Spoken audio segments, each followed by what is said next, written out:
Futility of Defense by Bryan Chapter 1. Krell breathed in deeply as the spray washed over him again.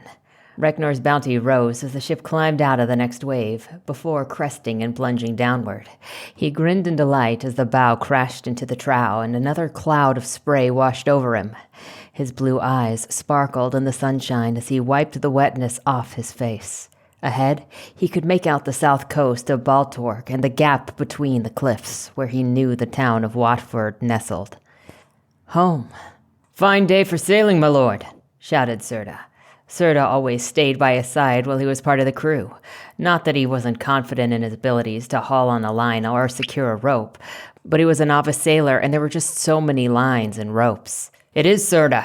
Reknor ushers us home with the force of his breath." Krell looked aft, taking in the dark clouds. "And not a moment too soon. Reknor looks to give us a big one." Serta, Yank, and Montfort all laughed, standing next to Krell, waiting for orders to bring in the sails. Krell looked aloft, seeing the sails straining against the wind. Reknor's bounty was vertically flying across the waves, moving more swiftly than Krell could remember. He spied Fortis, perched in the rigging above, and their eyes met. Fortis was a tiny dragon, a little larger than a house cat. His red scales contrasted sharply against the black spines that ran the length of his back, ending in a bulbous, spiked tail. Krell had seen the potent venom that Fortis could administer when he struck with it. After saving him from imprisonment, they'd become friends. More than friends, Fortis had done something to Krell, bonding with him. Krell could hear his thoughts, though they were strange, almost like a memory arriving all at once, fully formed in his mind. Krell trusted Fortis with his life. The crew loved him. They hadn't found a rat aboard in weeks. Krell chuckled and looked at the aft deck. Captain Voss was standing next to Cardell, who held the ship's wheel. Krell was learning a lot from Captain Voss, and he enjoyed sailing across Reknor's domain. Captain Voss gestured sharply at him, and Krell turned his attention back to the ropes. "Mind your task, my lord," said Serta, his tone amused. "Doubt he's thinking about us, Serta," shouted Montfort. Krell blushed, though his grin grew into a full smile. Krell was serving aboard Reknor's bounty as a common sailor. If he was going to be a paladin of Reknor, then he felt that he should know how to sail a ship. Captain Voss was a willing teacher, ever since Krell interceded and saved him from being sentenced to the levees. Now, in service to the town council, Reknor's bounty had sailed to drop wardstones across the sea floor. Krell glanced at the pile, still on the main deck. Scribed with deep runes, Karabek had crafted the wardstones to warn if a force of sea devils approached. As the minutes passed, the cliffs grew closer. Krell could make out the ruined towers atop the bluff of the east. He held rights to establish a residence there, but he hadn't begun investigating what that meant. Closer to Watford, he could see a team of people working on the foundations of a small fortress being built near the harbor entrance, and another team on the opposite side. The new fortifications were progressing. Every time Krell looked, the foundation seemed to expand.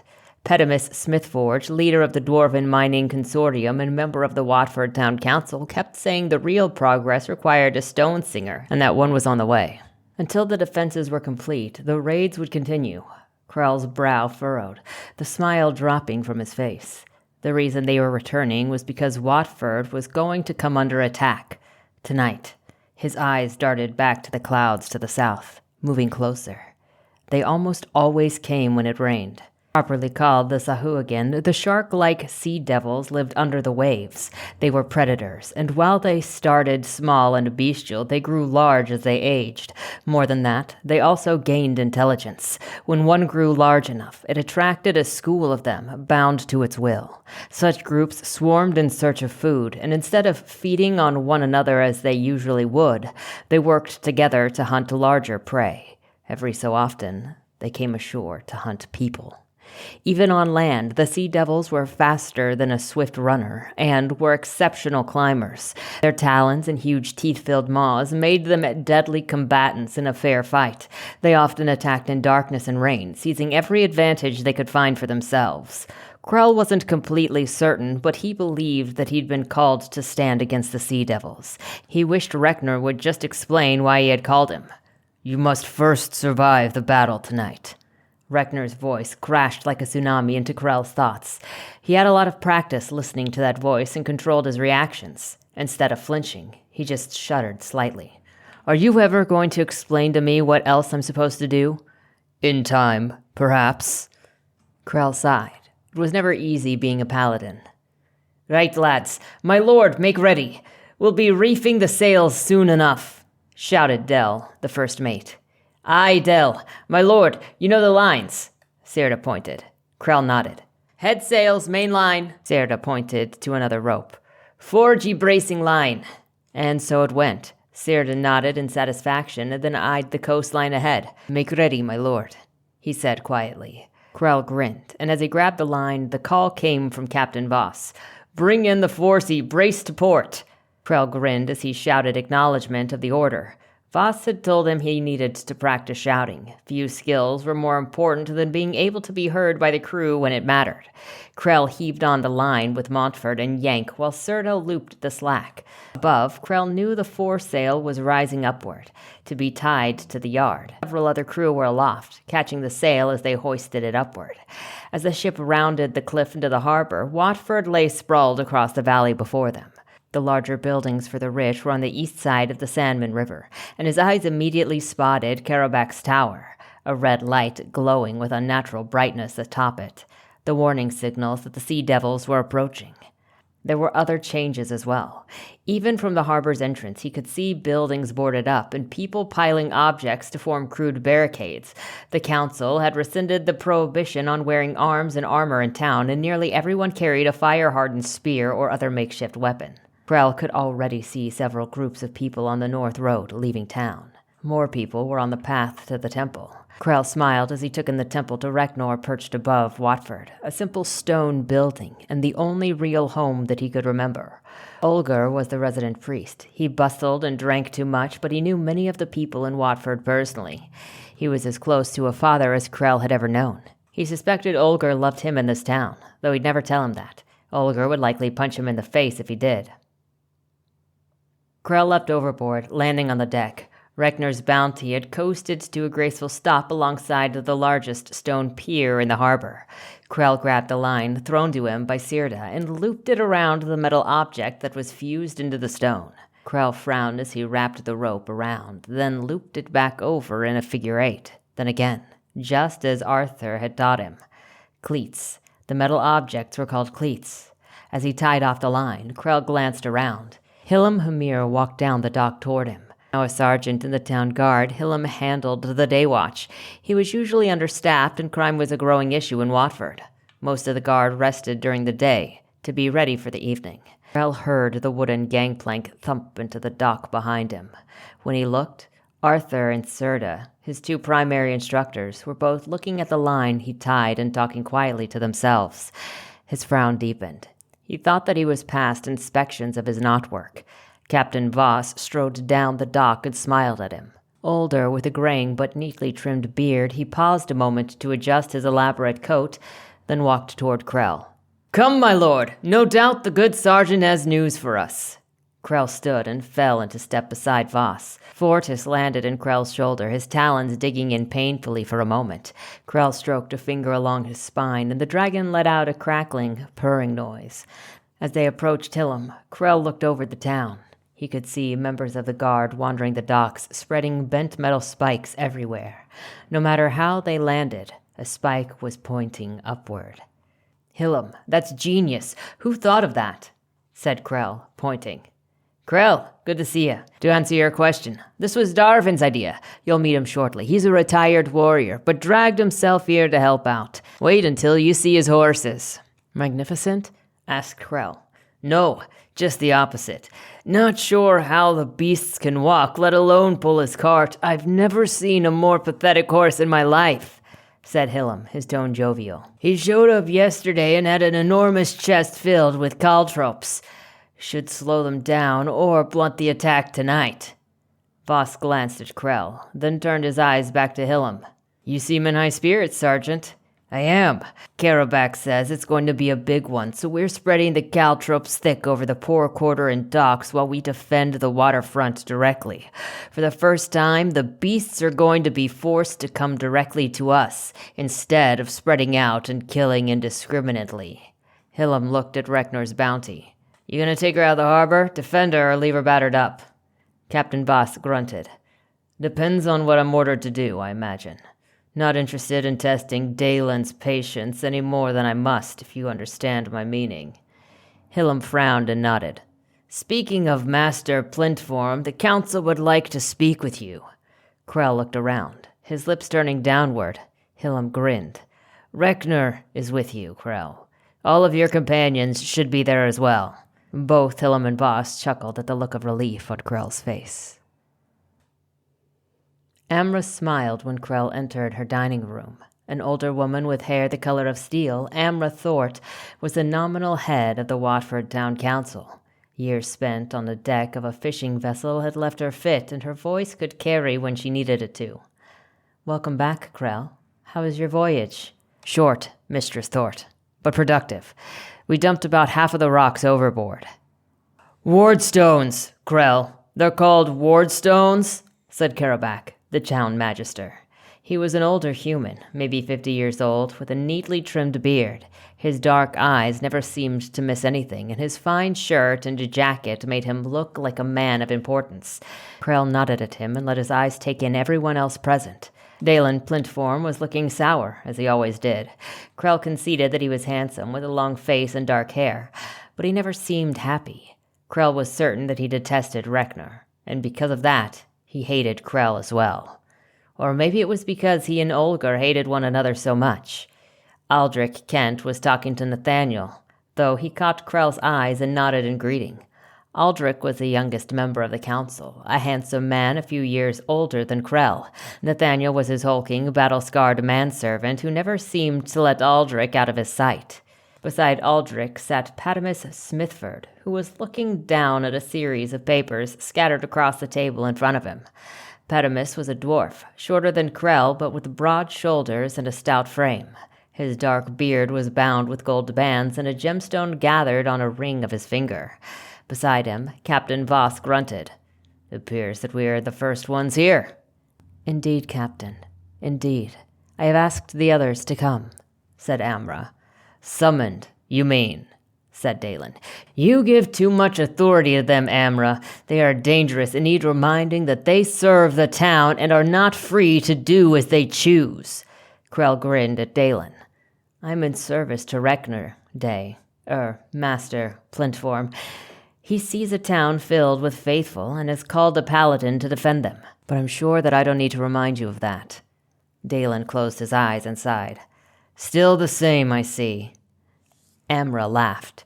Well, he addressed you properly, so it would seem that he is capable of learning. Amra winked at Krell as the door opened. A man Krell had never seen before entered. He was older, with brown hair just starting to gray. He wore a battered linen tunic and loose-fitting pants, though the hilt of the sword on his hip looked to be of fine quality. His face was strong and handsome, while his broad shoulders and muscular build made him look like an idealized image of what a man should be. Ah, Darvin, meet Krell, a paladin of Rekner, said Amra.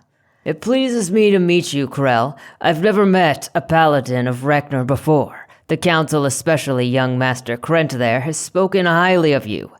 Darvin held out his hand, and Krell clasped it. There was a brief trickle of magic, and Darvin's eyes pinched, his smile becoming forced. Krell narrowed his eyes. The time spent learning to sense magic with the verbena had helped him develop an awareness when someone used it near him. What was that? Darvin blinked in surprise, then laughed.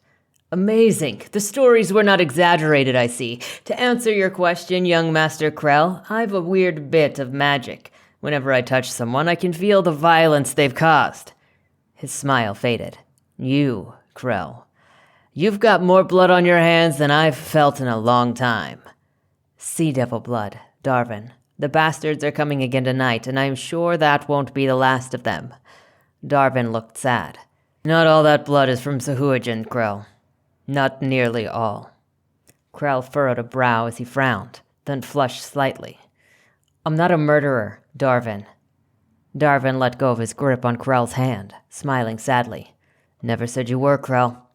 I don't begrudge you defending yourself or the town, as you will again tonight.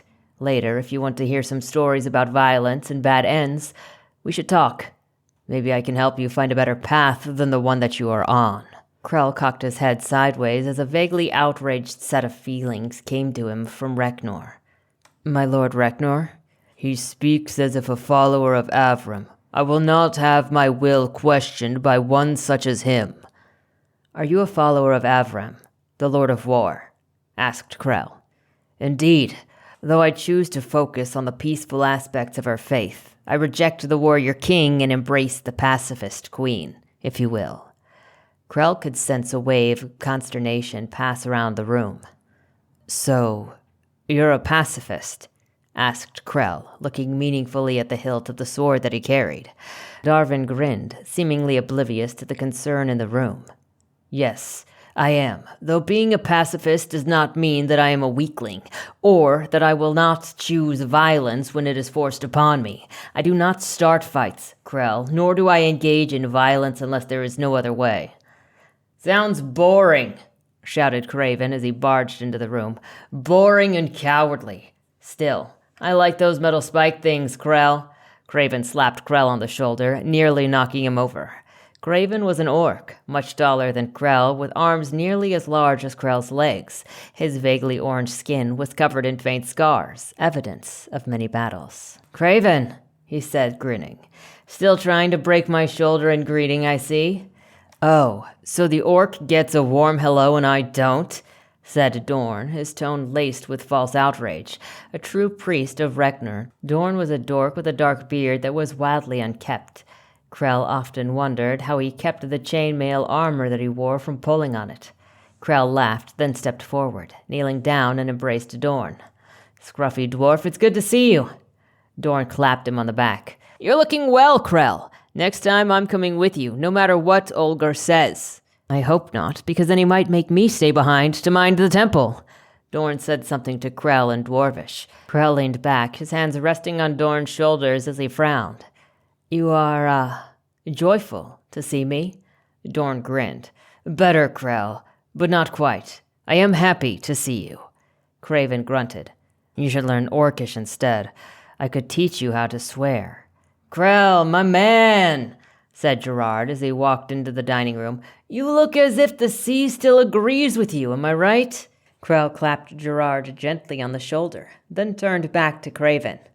"See, Craven, I don't strike him hard enough to knock him over. That's how you're supposed to do it." Krell turned and kneeled again, embracing Gerard. "It's good to see you, my friend." "Right, well, wish it were better circumstances, know what I mean?" "To that point, we'd best get started," said Captain Gidgewolf as he entered the room. A dark-skinned man, Elias Gidgewolf, was captain of the guard. Krell stood and put his hand on his shoulder. A trickle of Reknor's power flowed out, and the captain breathed in sharply. "Captain, you're tired and need a rest." "Duty, Krell. I'll rest when I'm dead. My thanks to Reknor for his aid." Captain Gidgewolf rolled his shoulders, a small smile crossing his face. Krell nodded, then leaned slightly to look into the hallway outside the dining room. Godun, Amra's manservant, closed the door. Captain Gidgewolf leaned close. "Tristan is helping to light the docks. Dahlia and Verbena are arranging defenses. Shiana's with Helam at the guard post getting the militia ready," he whispered. Amra cleared her throat. "Time is short, and we have much to do. Magister Karabak, your report, if you please." Karabak nodded and stood. "The wardstones are working as intended. A force of over 100 Sahuagin is approaching Watford as we speak. I will have more precise information when I return to my tower and reconnect to the network. At present, I estimate that they will arrive 1 hour after midnight, possibly later, but not by much." 100. Reknor's tears, said Amra, her face paling. Krell frowned. "I ordered the evacuation of as many citizens as could go," said Captain Gidgewolf. "Now you know why. Amra, counselors, we require soldiers, real soldiers, not the guards being forced into combat, nor the militia that we have been training." "We understand, Captain. But you must," began Dalen. "Do you?" asked Captain Gidgewolf, a hard edge in his voice. "I am uncertain whether we can hold the town tonight." He turned toward Krell and the others. "Please do not repeat that. Morale is low enough as it is." Krell nodded in agreement. The rains almost always brought a sea devil attack. The first time, it had come without warning. Over 100 people had died in the poor quarter. Krell felt that he had to be on the docks that night. He didn't know why. After the first sea devils climbed ashore, he knew. That attack contained 30 of the beasts, and all were small and wild. The second time they came, they assaulted the temple by climbing the cliff. There was no telling how many were in the assault group, since Olger conjured Reknar's power and swept those that survived Reknar's fury back into the sea. He'd left 24 dead Sajins scattered across the temple grounds. Everyone in town still talked about the bright flashes of lightning from the storm clouds.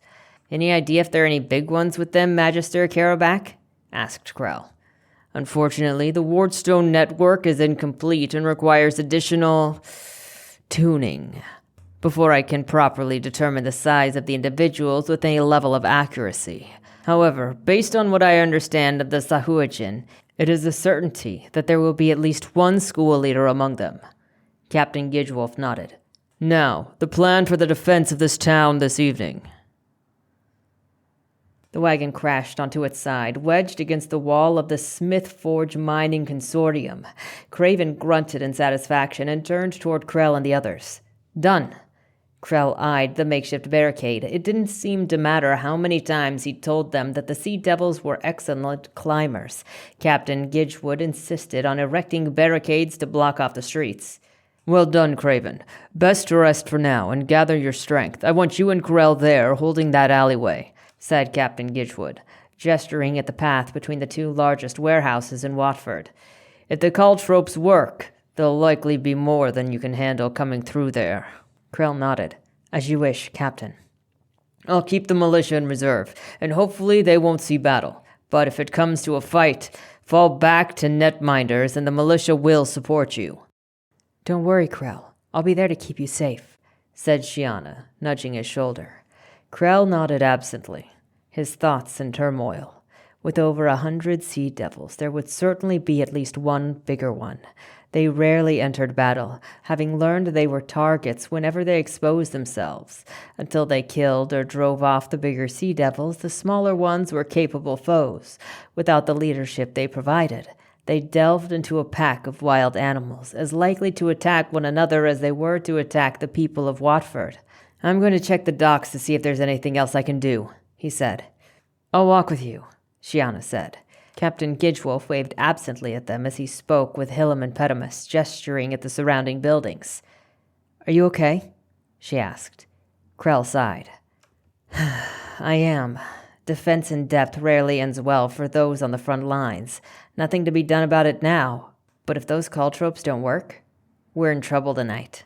She nodded, running a hand over her head. Her braids were tight against her scalp, making it easy for her to don her helmet. "Worried about Craven, are we?" she said teasingly. "Not really. More worried for the guard. They've taken terrible losses every time the Sea Devils attack, and tonight is going to be worse." She giggled. Krell glanced at her, raising an eyebrow. "You're not worried about yourself. It's the confidence that I find so appealing." Krell snorted. "Arrogance, you mean," he said, looking around. "I guess I just hate standing here, waiting. We've completely surrendered the initiative to the Sea Devils, letting them dictate where and when they attack, and we're trying to build static defenses.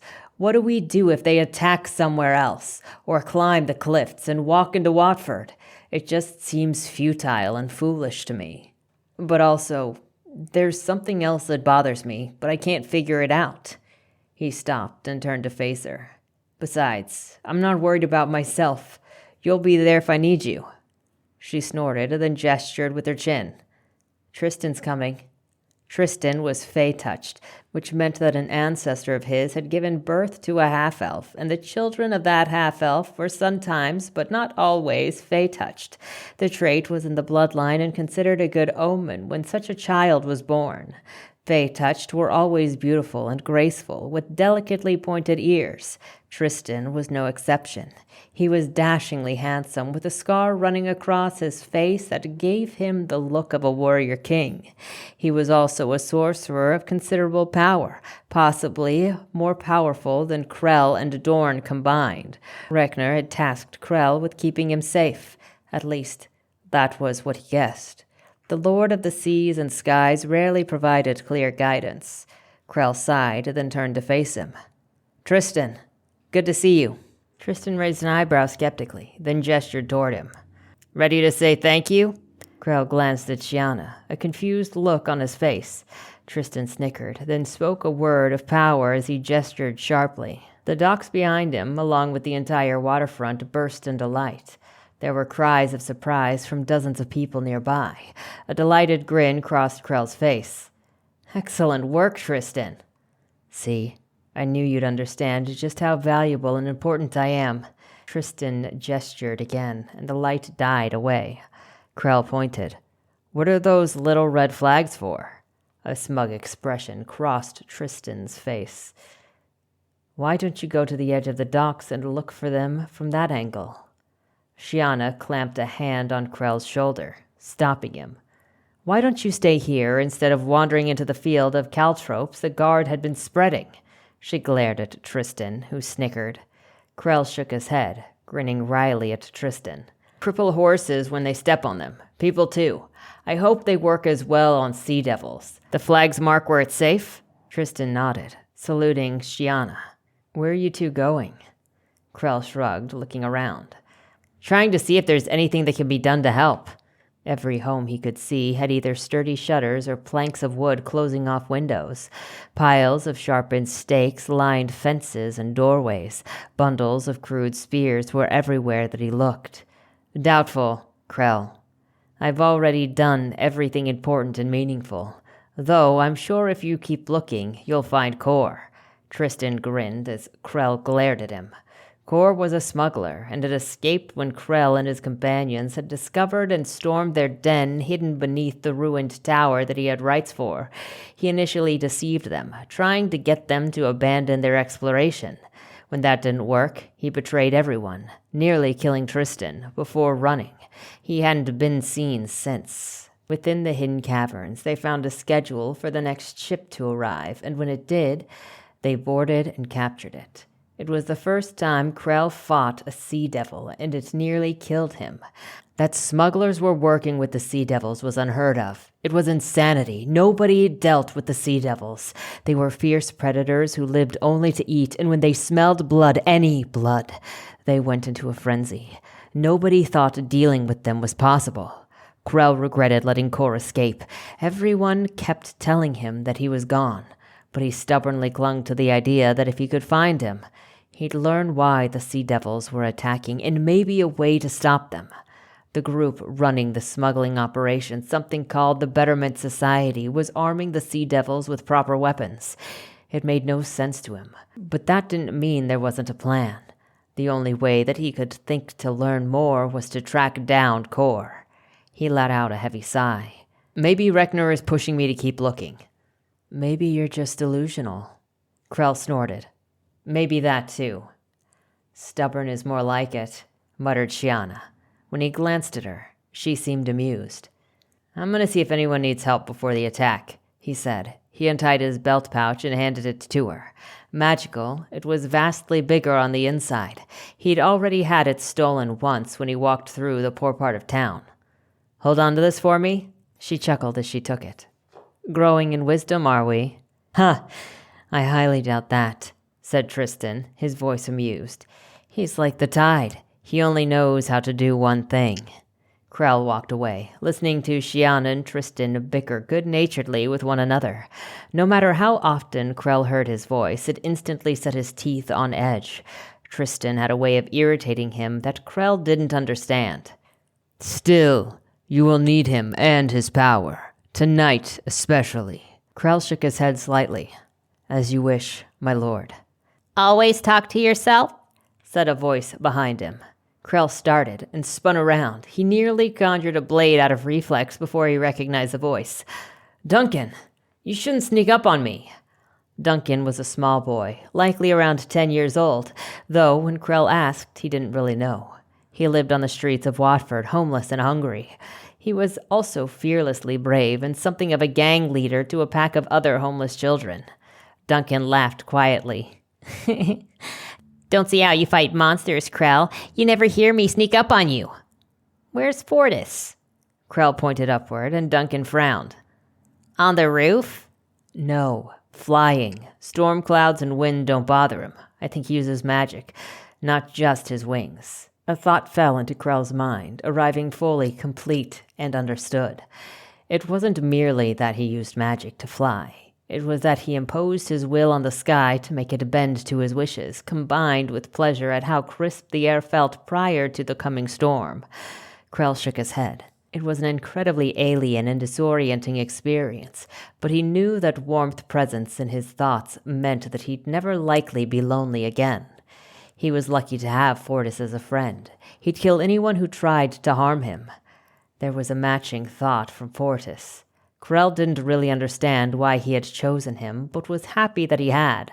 More than just a friend, Fortis was a fierce ally and had saved his life more than once. "Anything interesting happening?" Duncan pursed his lips. "Jory and Pret are fighting again. Hardin has gone missing. Oh, and I found a dead dog. Something ate at it." Krell raised an eyebrow. "Ate at it." Duncan nodded, his face taking a sickly expression. "Tore it open, ate its insides. I don't think it was dead when it started, based on the blood trail."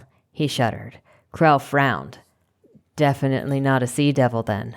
Jory and Pret were the brother and sister you told me about. Who's Hardin?" "I told you, he's a friend. We steal bread together." "Find a home yet?" "Don't need one unless it rains, and it's dry season, so that doesn't happen too often." Duncan looked upward again. "Though, apparently when it rains now, that means sea devils." "I know. You have somewhere safe to be tonight?" "Next to you?" "Duncan," said Krell reproachfully. "Next to me is the most dangerous place that you could be. Paladins often die young, and for stupid reasons." "Yeah, right. I don't believe you. Not with those fancy paladin powers of yours." "Find a safe place to hide. Better yet, leave town." "Can't. If I want one of the good spots, I need to be down here to claim it. I think there's a new place that I'm going to try. Haven't seen the man who lives there in days. Like he just vanished." "You could stay in the temple. Sleep there." "No way. Olger stays there. He's scary and he snores. Besides, what if the sea devils attack up there?" Krell smiled. "May Reknor watch over you, Duncan." "Reknor can kiss my ass, unless he's got a fish for one," said Duncan. "No, I've learned my lesson about bringing anything of worth when I come here. I've got my clothes, my boots, my armor, and my faith. Nothing else." Duncan grinned. "I know. I looked you over before I said anything." He turned and ran down the alley before vanishing from sight and around the corner. Krell let out an exasperated chuckle and looked upward. "Watch over him tonight, my lord. He's got a brave heart." Reknor's grace within him filled with pleasure.